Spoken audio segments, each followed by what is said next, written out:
עכשיו הזמן לאורח שלנו באולפן, דניאל שיכמן, אתה מנכ"ל חברת WSC. נכון.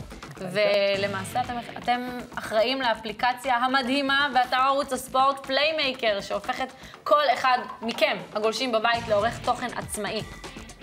כן, מה שבעצם יצרנו זה אפליקציית וידאו אינטראקטיבית ששמה את האוהד במרכז.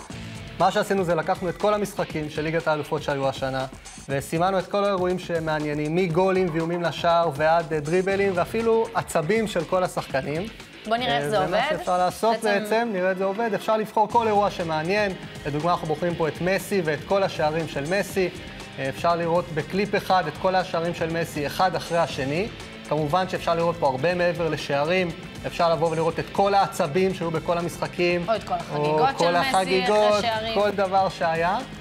ואנחנו גם יכולים לא רק לראות, בעצם האוהד יכול לראות את האירועים, הוא יכול לראות את האירועים שמעניינים אותו, ובעזרת כפתור הכוכב שם ליצור פלייליסט אישי בעצם, ואם ראיתי גול יפה אני שם אותו בפלייליסט, ואני יכול לראות אחרי זה עוד איזה דריבל יפה של וויין רוני וליצור פלייליסט, ולשלוח לכל החברים ולהיות עורך התוכן של עצמי.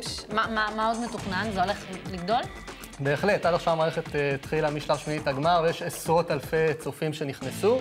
ומה שאנחנו מתכננים מאוד בנוסף זה א', לאפשר כלי עריכה הרבה יותר מתקדמים, אוהדים יוכלו להוסיף קריינות משלהם וליצוק גול, להוסיף מוזיקה, יהיה תחרויות נושאות פרסים, כשמי שיעשה את הקליפים הכי יפים מקבל פרסים, ויש עוד הרבה הפתעות. יש לי הרגשה שזה נולד מתוך תסכול שלך בתור עורך תוכן של ספורט. רצית כאילו, או שרצית להיות שדר או מה? אני את האמת חובב NBA ורציתי לראות פעם אחת את כל החסימות של דוויין וייד, והתחלתי לחפש וראיתי שאין איפה למצוא את זה. מגניב, מגניב. בשביל זה הלכנו על זה. טוב, דניאל, תודה. זו בשורה נפלאה לכולנו, שהעניין הזה הולך לגדול, ותביא לנו עוד דברים מגניבים. אנחנו כמובן נשמח. נלך על זה.